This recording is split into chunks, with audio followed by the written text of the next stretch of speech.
गरेसर नोगोराव बिटिसिनि इएम मुनमुन ब्रह्मनि आगान।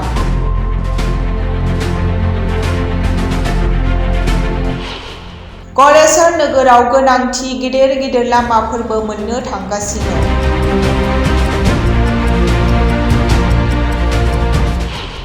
गरेसर नोगोर आफादनि गोदानै सायख'जानाय बिबानगिरिफोरा समायखिरा लाबाय। बाक्सा जिल्ला सिंनि गरेसर नोगोर आफादनि गोदानै सायख'जानाय बिबानगिरिफोरनि समायखिरा लानाय हाबाफारि जानानै थाङो। समायखिरा लानाय बे हाबाफारियाव नोगोर जौगाखां बिफाननि अनारेबल एक्जिकिउटिभ मेम्बार मुनमुन ब्रह्म आरो बड'लेण्ड टेरिटरियेल काउन्सिल नोगोर जौगाखां बिफाननि CSD लंकेश्वर औवारिया नुजाथिदोंमोन।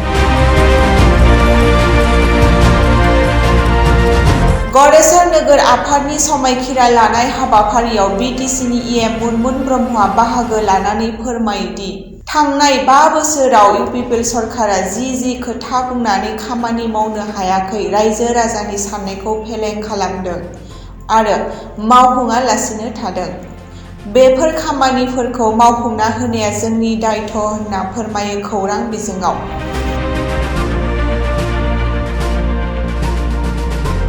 गरेसरा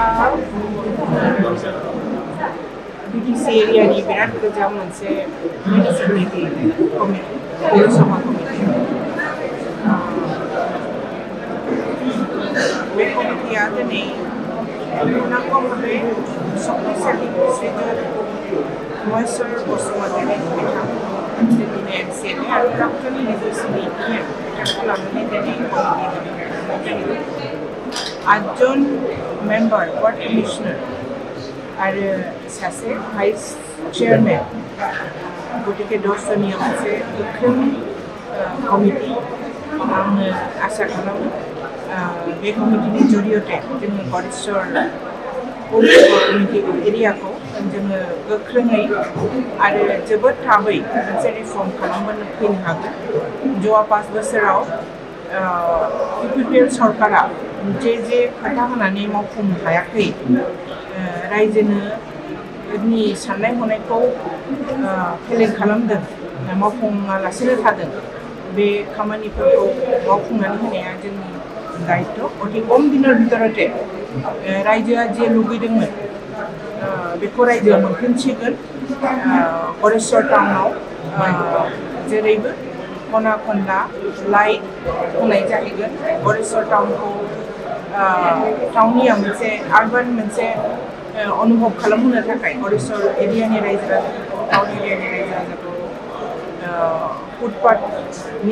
फुटपाथ माबा खालामनाय जाहैगोन, मेकअभार खालामनाय जाहैगोन, फोसाबनाय जाहैगोन, डेकर खालामनाय जाहैगोन आरो गरेसराव जोङो बे कयेकदिननि भितरावनो चिल्ड्रेन पार्क गायसनगोन आरो बेबादियैनो गरेसरखौ जिहेतु बहुत पुराना एरिया, बहुत पुराना टाउन, नामदांखा नाम गोनां मोनसे एरिया गरेसर होननानै बुङोब्ला आं पर्बतजरानिफ्राय फैदों। पर्बतजरानि मानसिया गरेसर बिराद गोजान सानो, खिन्थु जोंनि पर्बतजरानिबो बिराद मानसिफोर दङ बाहाय, आंनिबो रिलेटिभफोर दंफैयो। गतिके बे गरेसर एरियायाव दिनै आं फैनानै आङो मिजिंथियो बे गरेसरखौ जोङो फैगौ दिनाव बे 5 बोसोराव श्रीजुत हाग्रामा महिलारि नेतृत्वआव गोख्रों गोग्गो आरो मोनसे सुरक्षित मोनसे टाउन बानायनो हागोन होननानै आं मिजिंथियो। मेडाम नैबे समाव गरेसराव गोबां जेंनाफोर ड्रेननि बेलायाव बेखौ नोंथांमोनहा ड्रेनखौ जों फकास होदों। ड्रेन थाबथानायजों लोगोसे बिभिन्न जायगायाव ड्रेन नांबावगौ, बेखौ जों अति शीघ्रैनो जों परिकल्पना खालामखाबाय। कयेकदिननि भितरावनो उइदिन मार्च मासनि भितरावनो जोङो गरेसरनि ड्रेनफोरखौबो आरो ड्रेनफोरखौ थिक खालामनाय जायो। आरो नैबे समाव गोबां जेंना नुदों फोनांजाबनाय हाबनाय गामि ओनसोलाव हाबनाय नोगोर ओनसोलाव बे लामाफोरा दासिमबो मोजां जायाखै। बेनि सायाव माबाफोर